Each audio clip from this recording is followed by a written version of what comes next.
आज की चर्चा की शुरुआत करते हैं 1919 के भारत से। पहला विश्व युद्ध खत्म हो चुका है और एक अजीब सी खामोशी है। भारतीयों को उम्मीद थी कि जंग में उनके जबरदस्त योगदान के बदले उन्हें स्वशासन की तरफ एक बड़ा कदम उठाने का मौका मिलेगा, लेकिन मिला कुछ और ही। बिल्कुल, उन्हें इनाम की जगह मिला दमन। आज हम जिन स्रोतों पर बात कर रहे हैं, वे एक बहुत ही मतलब एक विरोधाभासी तस्वीर दिखाते हैं। वो कैसे? एक तरफ ब्रिटिश सरकार मॉन्टेग्यू चेम्सफोर्ड सुधारों के जरिए संवैधानिक रियायतों का एक छोटा सा टुकड़ा फेंक रही थी, और दूसरी तरफ वो रॉलेट एक्ट जैसा एक ऐसा कानून तैयार कर रही थी जो किसी भी असहमति को कुचलने के लिए बनाया गया था। अच्छा, तो ये गाजर और छड़ी वाली नीति थी। हाँ, पर इसका एक बहुत ही क्रूर रूप था। तो आज हमारा मिशन इसी उलझी हुई कहानी को सुलझाना है।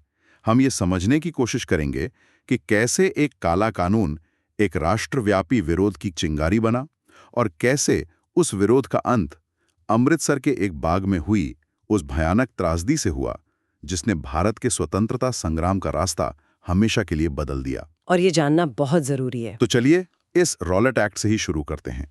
इसका नाम सुनने में तो एक सामान्य सुरक्षा कानून जैसा लगता है, लेकिन हमारे स्रोत बताते हैं कि ये कुछ और ही था। इससे लेकर इतना गुस्सा क्यों था? इसका जो आधिकारिक नाम था वो था अराजक और क्रांतिकारी अपराध अधिनियम। नाम ही अपने आप में काफी कुछ कह रहा है। हाँ, बिल्कुल।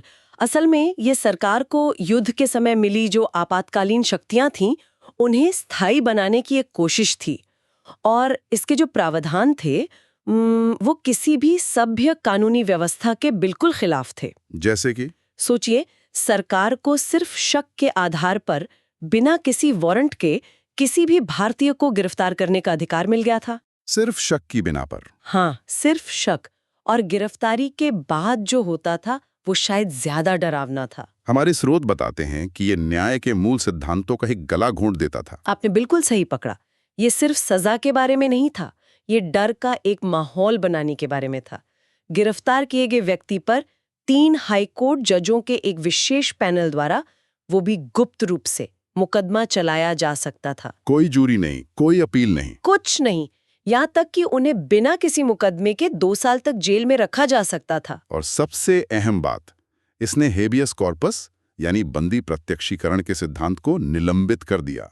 ये बस एक कानूनी शब्द नहीं है। नहीं, इसका मतलब है कि सरकार किसी को गायब कर सकती थी और परिवार वालों के पास ये जानने का भी कोई कानूनी रास्ता नहीं था कि वो इंसान कहाँ है। एक तरह का कानूनी ब्लैक होल। लेजिस्लेटिव काउंसिल के सभी चुने हुए भारतीय सदस्यों ने इसके खिलाफ वोट दिया था। हाँ, मोहम्मद अली जिन्ना, मदन मोहन मालवीय, इन सब ने इस्तीफा भी दे दिया था। जी, मजहरुल हक भी थे। ये राजनीतिक वर्ग की तरफ से एक बहुत मजबूत और एकजुट विरोध था। लेकिन वो अल्पमत में थे और कानून पास हो गया। और यहीं से कहानी में गांधी जी की एक बहुत निर्णायक एंट्री होती है। उन्होंने तो विश्व युद्ध में ब्रिटिश सरकार का साथ दिया था, इस उम्मीद में कि इसके बदले सुधार मिलेंगे। हाँ, और स्रोतों से पता चलता है कि उन्हें बहुत गहरा विश्वासघात महसूस हुआ, बहुत ज्यादा। उनके लिए ये कानून क्या था? उनके लिए ये कानून ब्रिटिश राज के असली शैतानी चेहरे का सबूत था, और उनका जवाब भी उतना ही मजबूत था। उन्होंने इसके खिलाफ एक राष्ट्रव्यापी सत्याग्रह का आह्वान किया। लेकिन ये कोई पारंपरिक राजनीतिक विरोध नहीं था, है ना? इसमें हड़ताल, उपवास, प्रार्थना, ये सब शामिल था। हाँ, और यहीं से बात सच में दिलचस्प हो जाती है। ये आंदोलन सिर्फ पढ़े लिखे नेताओं तक सीमित नहीं रहा। तो मतलब ये आम लोगों तक पहुंच गया। यही तो सबसे बड़ा बदलाव था। गांधी जी के इस आह्वान ने स्वतंत्रता संग्राम को एलीट क्लास के ड्राइंग रूम से निकालकर आम जनता के बीच सड़कों पर ला खड़ा किया। पहली बार किसानों, कारीगरों और शहरों के गरीबों को लगा कि वे सिर्फ मूक दर्शक नहीं हैं, वो भी इस लड़ाई का हिस्सा बन सकते हैं। बिल्कुल, वे भी इस लड़ाई में सक्रिय रूप से कुछ कर सकते हैं। ये भारत की राजनीति में जनता की सीधी भागीदारी की शुरुआत थी। एक बहुत बड़ा मोड़ था ये। लेकिन सत्याग्रह की जो योजना बनाई गई थी, 6 अप्रैल की तारीख तय हुई थी, वो कभी पूरी तरह से अमल में आ ही नहीं पाई। उससे पहले ही हालात बिगड़ने लगे। हाँ, देश भर में, खासकर कलकत्ता, बॉम्बे, दिल्ली और अहमदाबाद में हिंसक प्रदर्शन शुरू हो गए। लेकिन पंजाब में स्थिति सबसे ज्यादा विस्फोटक थी। पंजाब में ऐसा क्यों था? हमारे स्रोत बताते हैं कि वहां पहले से ही बहुत गुस्सा था। युद्ध के समय का दमन, जबरन सैनिक भर्तियां और फिर बीमारियों और महामारियों ने लोगों को तोड़ कर रख दिया था।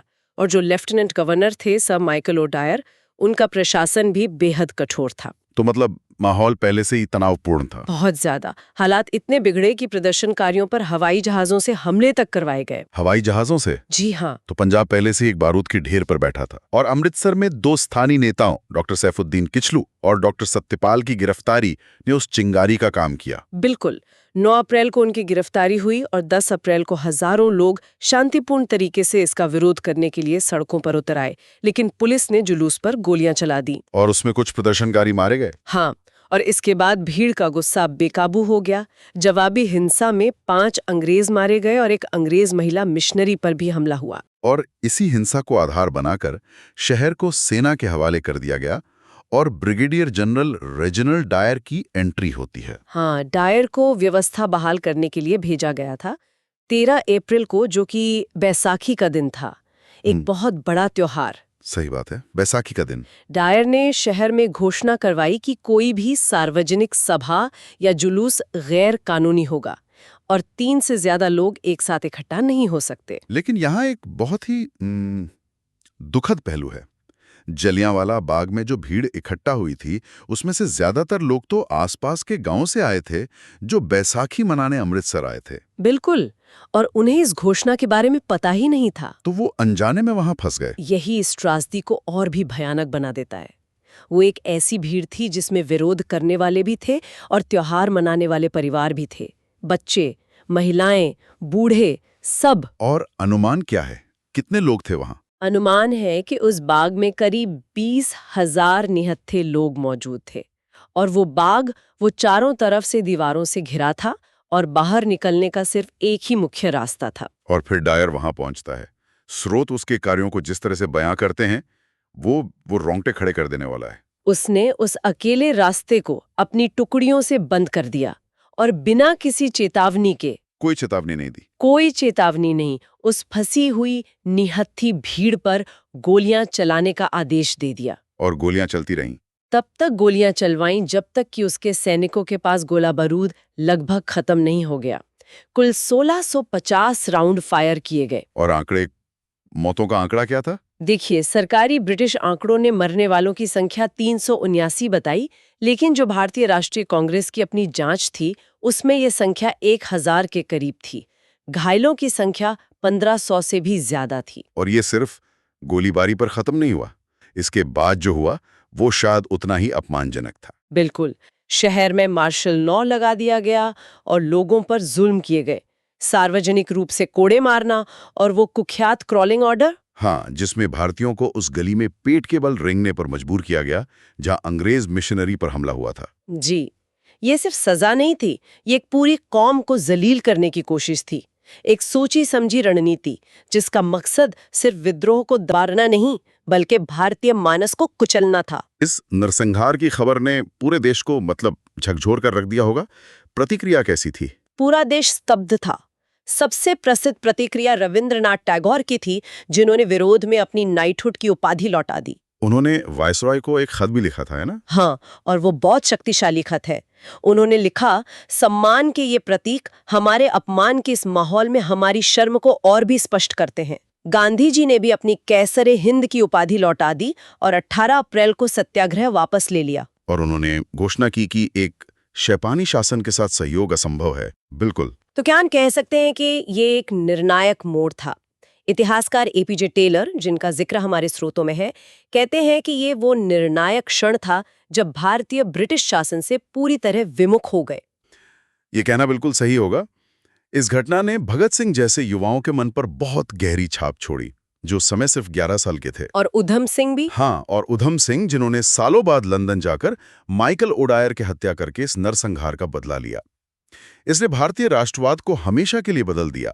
नरमपंथी राजनीति पर से भरोसा उठ गया और ज्यादा उग्र और व्यापक आंदोलनों का रास्ता साफ हो गया। जाहिर है ब्रिटिश सरकार पे दबाव था कि वो कुछ करे, तो उन्होंने हंटर कमेटी बनाई इस मामले की जांच के लिए। लेकिन स्रोतों को पढ़ने पर ऐसा लगता है कि ये जांच एक दिखावे से ज्यादा कुछ नहीं थी। हाँ, और डायर का कमेटी के सामने दिया गया बयान इस बात का सबसे बड़ा सबूत है। उसमें कोई पछतावा नहीं था, बल्कि एक अजीब सा घमंड था। उसने क्या कहा था? उसने बड़े आत्मविश्वास से कहा कि उसका इरादा सिर्फ भीड़ को तितर बितर करना नहीं था, बल्कि पूरे पंजाब में आतंक फैलाकर विद्रोहियों का नैतिक पतन करना था। उसका एक बयान तो अविश्वसनीय है। उसने कहा, यह बिल्कुल संभव है कि मैं बिना गोली चलाए भीड़ को तितर-बितर कर सकता था, लेकिन वे वापस आते और मुझ पर हंसते और मैं खुद को मूर्ख बना लेता। मतलब वो अपने अपमान से डर रहा था। ये किसी सैन्य अधिकारी का बयान नहीं लगता, ये किसी तानाशाह का बयान लगता है। और उसने ये भी स्वीकार किया कि घायलों की देखभाल करना उसका काम नहीं था। इतनी क्रूरता और बेरुखी। इसके बावजूद कमिटी की रिपोर्ट ने सर्वसम्मति से डायर के कार्यों की निंदा तो की, लेकिन उसे कोई सजा नहीं दी गई। वो क्यों? क्योंकि सरकार ने पहले ही अपने अधिकारियों को बचाने के लिए एक क्षतिपूर्ति अधिनियम या इंडेमनिटी एक्ट पास कर दिया था। जी, जिसे व्हाइट वॉशिंग बिल का नाम दिया गया था। बिल्कुल सटीक नाम। तो डायर को सजा क्या मिली? उसे सिर्फ कर्तव्य की गलत धारणा का दोषी पाया गया और कमान से हटा दिया गया। उसे इंग्लैंड वापस भेज दिया गया, जहां उसे आधी तनख्वाह और सेना की पेंशन मिलती रही। कोई आपराधिक मुकदमा नहीं, कोई सजा नहीं। और ब्रिटेन में जो इस पर प्रतिक्रिया हुई वो शायद इस कहानी का सबसे चौंकाने वाला हिस्सा है। हाँ, वहां समाज इस पर पूरी तरह से बटा हुआ था। मतलब एक तरफ हाउस ऑफ कॉमन्स में विंस्टन चर्चिल ने इसे एक भयानक और राक्षसी घटना कहा, लेकिन दूसरी तरफ हाउस ऑफ लॉर्ड्स ने डायर के समर्थन में एक प्रस्ताव पारित कर दिया। और मॉर्निंग पोस्ट अखबार ने उसके लिए चंदा भी इकट्ठा किया था। हाँ, एक बहुत बड़ी रकम 26,000 पाउंड की भारी रकम जमा की। आज के हिसाब से ये लाखों में होगी। रुडयार्ड किपलिंग जैसे बड़े नामों ने इसमें योगदान दिया। उसे भारत को बचाने वाले नायक के तौर पर पेश किया गया। ये बहुत अजीब है। यहाँ भारत में उसे एक राक्षस के रूप में देखा जा रहा था और वहाँ ब्रिटेन में एक बड़ा तबका उसे हीरो मान रहा था। बहुत ही विवादास्पद घटना थी, जिसने बाद में गुरुद्वारा सुधार आंदोलन को और हवा दी, क्योंकि आम सिख समुदाय इससे बहुत नाराज था। तो जब हम इन सारी घड़ियों को जोड़ते हैं, एक दमनकारी कानून, उसे लागू करने के लिए किया गया एक भयानक नरसंहार और फिर उस नरसंहार की जांच का एक दिखावा जो अपराधी को नायक बनाने में मदद करता है, तो ब्रिटिश शासन की एक बहुत ही साफ तस्वीर उभरती है। बिल्कुल। जलियांवाला बाग सिर्फ एक त्रासदी नहीं थी, ये एक उत्प्रेरक था। इसने ब्रिटिश न्याय और निष्पक्षता के उस भ्रम को हमेशा के लिए तोड़ दिया जिस पर कई भारतीय अब तक विश्वास करते थे। इसने गांधी जी को असहयोग आंदोलन के रास्ते पर मजबूती से खड़ा कर दिया, जिसने आगे चलकर भारत की आज़ादी की नींव रखी। और ये हमें उस अंतिम और सबसे बेचैन करने वाले सवाल पर लाता है जो हमारे स्रोत उठाते हैं। आधिकारिक कहानी ने जनरल डायर को एक अकेला क्रूर अधिकारी बताने की कोशिश की जिसने हालात को गलत समझा, लेकिन सबूत, वो क्षतिपूर्ति अधिनियम, हाउस ऑफ लॉर्ड्स का समर्थन, वो हजारों पाउंड का चंदा कुछ और ही इशारा करते हैं। सवाल यह है कि क्या डायर व्यवस्था में एक चूक था या फिर वो उस व्यापक शाही मानसिकता का ही एक सच्चा प्रतीक था जो अपने शासन को बनाए रखने के लिए ऐसे कार्यों को न केवल जरूरी बल्कि वीरतापूर्ण भी मानती थी। डायर के लिए ये लोकप्रिय समर्थन हमें ब्रिटिश राज के असली चरित्र के बारे में क्या बताता